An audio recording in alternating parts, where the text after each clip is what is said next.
Back again with another review, and today we're going to talk about and review Red Heat. Now, before I talk about Red Heat, I wanted to address something here, something that I forgot to mention in my review of The Running Man.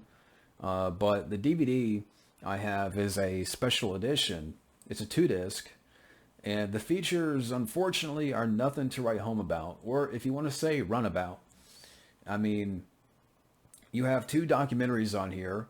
One documentary is called Lockdown on Main Street, which is about the current state of privacy and criminal issues in a post 9/11 society.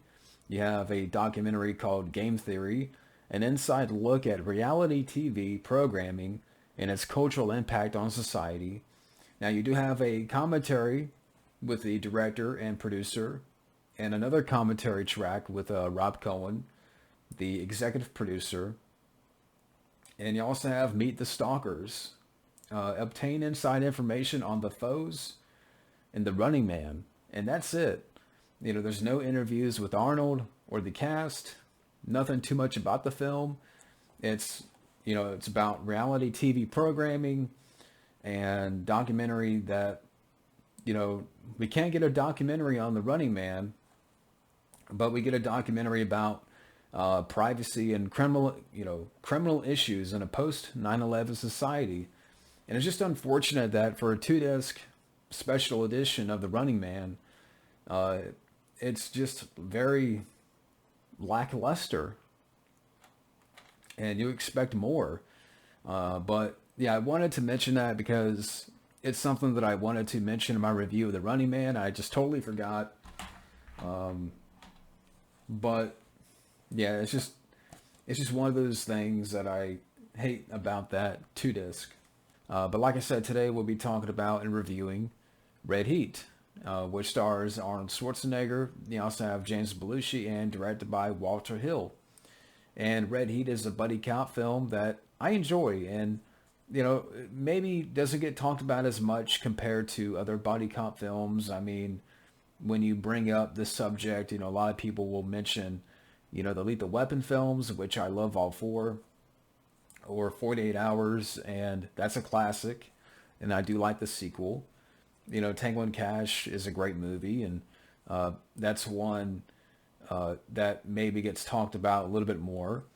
Showdown Little Tokyo, that's a really good one. I would definitely throw that one into the underrated category. And this is underrated too, because, when it came out, I mean, maybe it made a little bit, but, it was quickly outpaced by the success of Twins, Twins being a big hit. So this film got, because it didn't make as much, it kind of, got lost in the shuffle, if you want to say. But the plot, real quick, to the movie, you have this tough Russian policeman played by Arnold Schwarzenegger. His partner's killed by this drug lord. He flees the country to Chicago, where you have this cocky detective played by James Belushi, or Jim Belushi.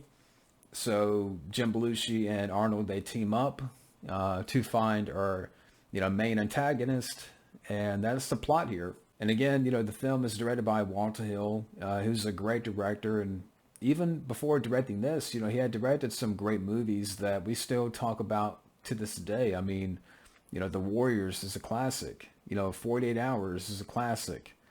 And, later on directing Last Man Standing with Bruce Willis, which is a great movie. And I know for this film, he had been wanting to work with Arnold. And it says right here to mention a little bit of info. And I know you can find this stuff out there, but I wanted to throw this in. The film is based on an original story by Walter Hill. He says he conceived of the idea for Red Heat because he and Arnold had, long wanted to work together. He says, I didn't want to do sci-fi, and it's tough to use Arnold credibly in American context with his accent. I thought it would be interesting if he could play a Russian cop in the U.S. I wanted to do a traditional John Wayne slash Clint Eastwood larger-than-life movie. And then you ask the question, will the American audience accept an unapologetic Soviet hero, someone who will not defect at the end of the movie. And according to Schwarzenegger, when Walter Hill approached him, he did not have a complete script. He just had the basic premise and the scene in which Danko, Arnold's character, rips off a henchman's leg to discover it is wooden and contains cocaine, which you see in the beginning, which is a great scene. And Schwarzenegger agreed to make the movie on the basis of this and Hill's track record, and particularly his earlier buddy cop, action comedy, 48 Hours. So, that's how he was able to get Arnold to come aboard. But Walter Hill did a great job directing here. I thought the cast was great, which I'll talk about the cast, but, Arnold and Jim Belushi had a great rapport and banter. Really good supporting cast of people that it's like, wow, there's a Lawrence Fishburne, Peter Boyle. I mean, just, great actors that you see here in this movie. And the pacing was really good. The bits of action that do happen is well handled, and the comedy works. So, Walter Hill, did a great job here. And while people might say, well, 48 Hours is a much better buddy comedy or buddy cop movie, but, let's not sleep on, this movie here, because, I felt the two main leads had a really good back and forth, and, you have a great director at the helm and a plot that, may not be, it was, of course you got to think about this time was probably done, hundreds of, you look at the buddy cop movies that came after, and, like I already mentioned, Tango and Cash, and, by this time he had Lethal Weapon. So, buddy cop movies were definitely happening a lot. But the plot was simple and straightforward. So again, it's all credit to Walter Hill. But the cast here, you have Arnold as Captain Ivan Danko, this tough Russian policeman who comes to the U.S. to track down this drug lord.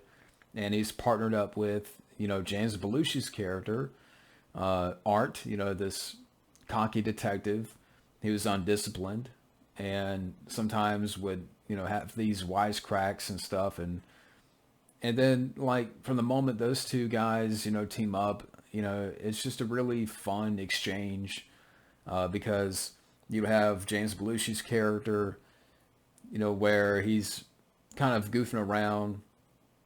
And like I said, Arnold's character is very no nonsense. And just some of the moments between these two is a lot of fun.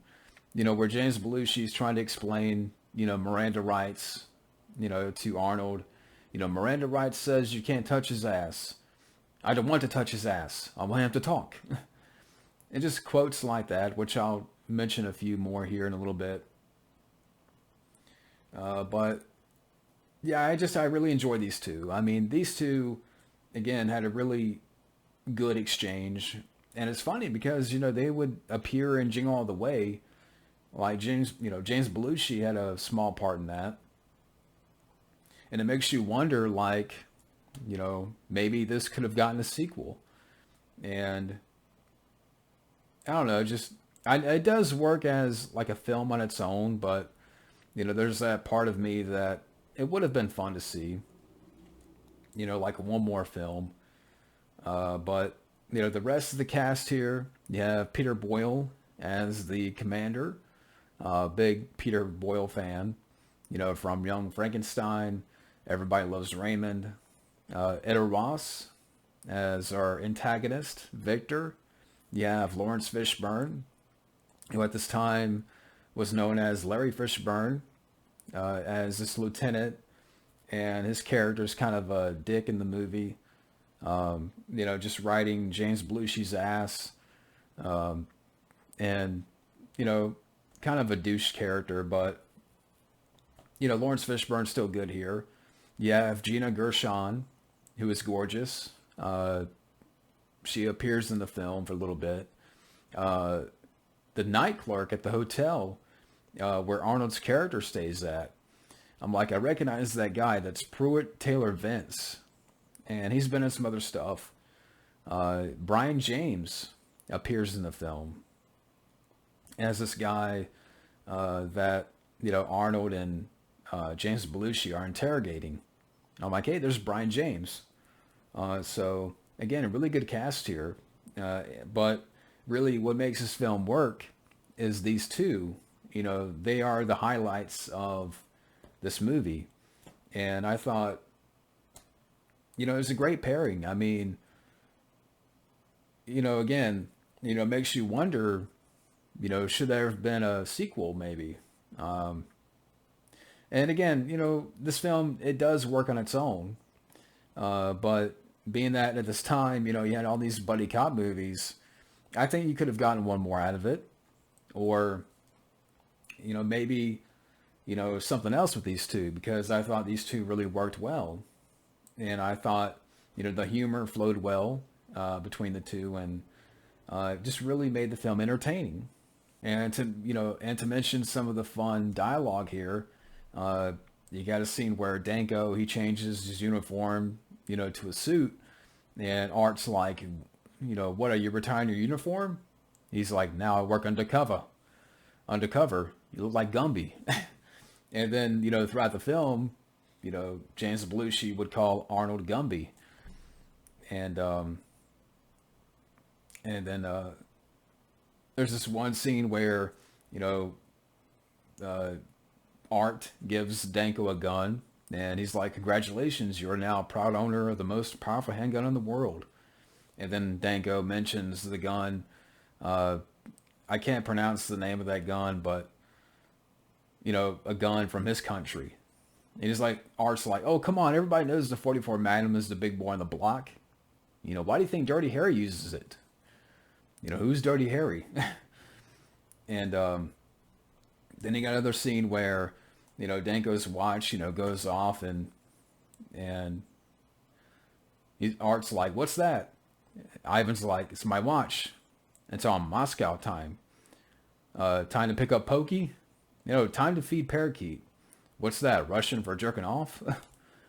And you got another scene earlier, where the commander, played by Peter Boyle, is like, since I figured cops are cops the world all over, how do you Soviets deal with all the tension and stress?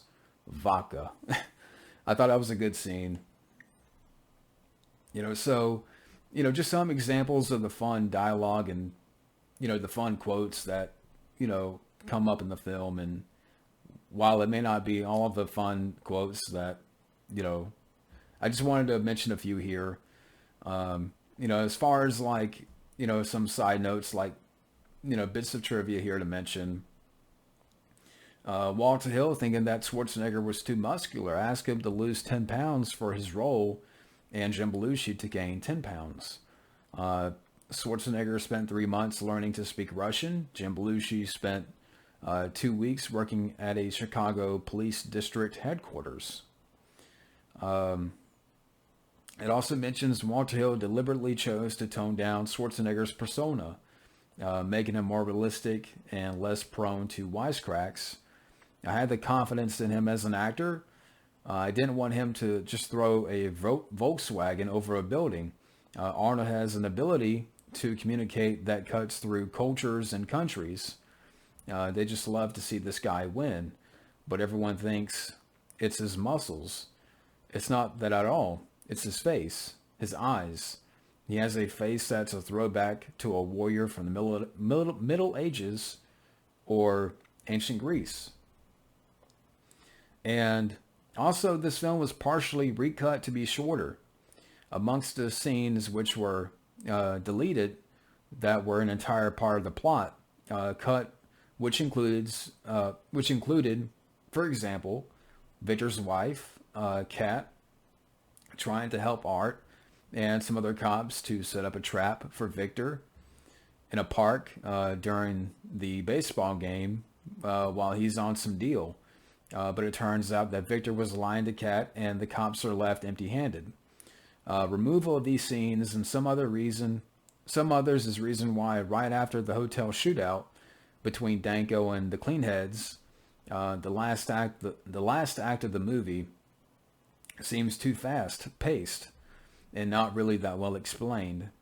And the novelization of the movie, however, includes all of the deleted scenes, which I did not know there was a novelization.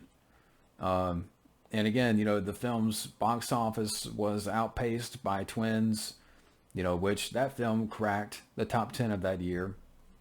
So this one kind of really, maybe it made a little bit, but didn't do too much. But I mean, overall, Red Heat. I mean, as far as the features here, before I get to overall thoughts, you do have some production notes. I mean, it's not much. Uh, Not much to it, unfortunately. But my overall thoughts on the film. Red Heat to me is an underrated buddy cop film. With these two guys, definitely, are the highlights of this movie, and it really keeps. They really make the film entertaining with a very good supporting cast. Peter Boyle, Edo Ross, Gina Gershon, Lawrence Fishburne or Larry Fishburne. It cut at a really good pace. When the action does happen, I liked it, and I thought it was filmed well, and a good comeuppance, at the end for our villain. And yeah, so you know, as a buddy cop movie, I think it deserves a little bit more talk, a little bit, maybe it deserves a little bit more spotlight. Um, so yeah, that's my review of Red Heat. If you haven't seen it, definitely give it a watch. Um, I would say another great one from Walter Hill. So that's my review of Red Heat. Thank you for watching. And next up, we'll be talking about Twins. But thank you for watching and have a good day.